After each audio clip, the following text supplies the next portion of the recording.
تو وہ جذبات کے طوفانی ریلے میں کہیں سے کہیں پہنچ جاتے۔ ارمان نے خود پر قابو رکھا تھا، اس نے اپنی محبت کو داغدار نہیں ہونے دیا تھا۔ اس دن کے بعد سے سحر اس کو اور زیادہ چاہنے لگی تھی۔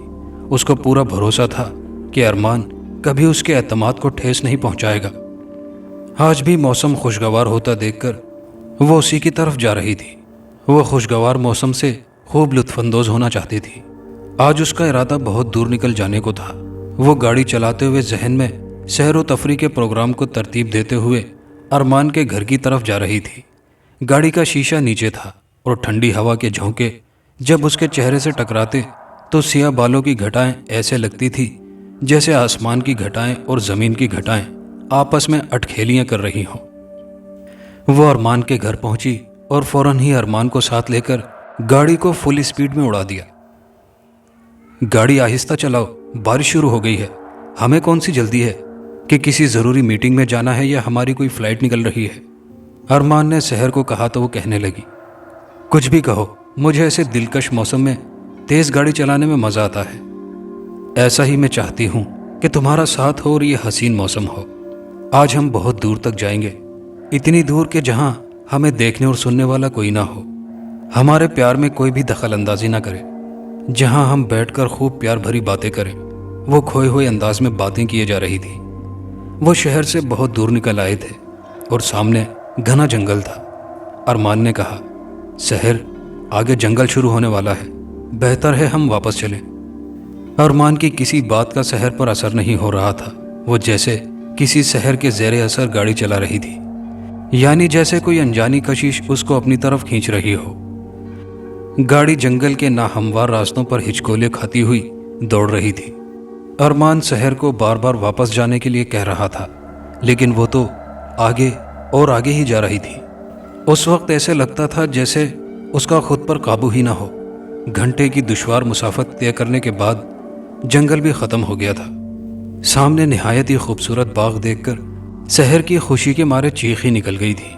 وہ بہت ہی خوبصورت باغ تھا۔ پودوں پر کئی رنگ کے خوبصورت پھول تھے اور ان کی مسحور کن خوشبو دل و دماغ پر نشہ سے طاری کر رہی تھی۔ ایسے پودے اور ایسی خوشبو اس نے زندگی میں کبھی نہیں محسوس کی تھی۔ ایک طرف چھوٹی سی آبشار بہہ رہی تھی، ہر طرف سبزہ ہی سبزہ تھا۔ اس نے جلدی سے گاڑی روک دی۔ بارش اور تیز ہو گئی تھی۔ سحر گاڑی سے اتری اور ارمان کو بھی گاڑی سے نکلنے کو کہا۔ ارمان نے گاڑی سے باہر آنے سے انکار کر دیا، بلکہ سحر کو بھی گاڑی میں آنے کو کہا، لیکن سحر نہ مانی۔ وہ اتنی ہی دیر میں بارش میں مکمل طور پر بھیگ چکی تھی۔ اس کا لباس اس کے نرم و گداز بدن کے ساتھ چپک گیا تھا، جس سے اس کے خوبصورت قیامت خیز جسم کے نشیب و فراز آیا نظر آ رہے تھے۔ بارش میں بھیگنے سے اس کا حسن اور بھی نکھر گیا تھا۔ اس نے زبردستی ارمان کو گاڑی سے باہر کھینچ لیا تھا۔ وہ دونوں موسم سے خوب لطف اندوز ہو رہے تھے اور ان کو وقت گزرنے کا احساس ہی نہ ہوا کہ شام اپنے پر پھیلائے آ رہی ہے۔ بارش کب کی رک چکی تھی کہ اچانک جیسے ارمان کو ہوش آ گیا۔ سحر، چلو اب چلتے ہیں، شام ہو رہی ہے، راستے میں گھنا جنگل بھی ہے۔ رات کے وقت اور خاص کر ایسے خوشگوار موسم کو ہر ذی روح انجوائے کرتے ہیں۔ میرا مطلب ہے کہ رات کے وقت جنگل کے جانور بھی باہر نکل آتے ہیں، اس لیے ہمیں رات ہونے سے پہلے یہاں سے نکل جانا چاہیے۔ سحر جو ایک ٹک ارمان کو دیکھے جا رہی تھی کہنے لگی، ارمان، مجھے تمہارے ساتھ ہوتے ہوئے کسی کی بھی پرواہ نہیں۔ میری تو خواہش ہے کہ میری جان بھی تمہاری باہوں میں نکلے، تمہاری قربت میں، تمہاری باہوں میں مجھے موت آئے۔ مجھے اور کچھ نہیں چاہیے۔ ارمان، کیا تم بھی مجھ سے اتنا ہی پیار کرتے ہو؟ مجھے اتنا ہی چاہتے ہو؟ سچ بتانا، تم مجھ سے کتنا پیار کرتے ہو؟ سحر، میں بھی تم سے بہت زیادہ پیار کرتا ہوں، تم سے سچا عشق کرتا ہوں۔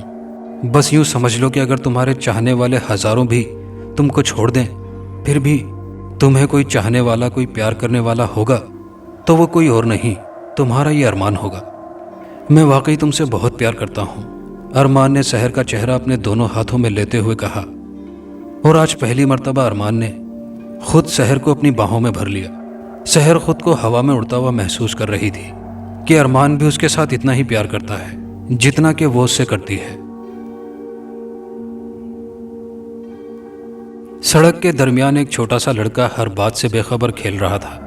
کسی شور کی آواز سن کر اس نے سمت کی طرف دیکھا تو اس کو ایک گاڑی آتی دکھائی دی، جو کہ اس بچے کے لیے بالکل نئی چیز تھی۔ وہ مسلسل گاڑی کو گھور رہا تھا۔ ہر گزرتے لمحے کے ساتھ گاڑی اس کے قریب سے قریب تر ہوتی جا رہی تھی، اور جب اس کی نظر بچے پر پڑی تو اس کی آنکھیں پھٹی کی پھٹی رہ گئی تھی۔ اتنا بدصورت بچہ اس نے زندگی میں کبھی نہیں دیکھا تھا۔ 3 فٹ کا قد اور سر جسامت کے لحاظ سے بہت بڑا تھا۔ آنکھیں برائے نام اور ناک بہت زیادہ لمبی تھی، اور سر پر بال نہ ہونے کی وجہ سے اور بھی خوفناک نظر آ رہا تھا۔ وہ ایک دفعہ تو لرز کر رہ گئی تھی، لیکن اس نے جلد ہی خود پر قابو پا لیا تھا کہ اس کی سماعت سے اچانک آواز ٹکرائی۔ سحر، خدا کے لیے گاڑی روک دو، ارمان نے چلا کر کہا تھا۔ کیا تم دیکھ نہیں رہے کہ وہ کس طرح ہمارا راستہ روک کر کھڑا ہے؟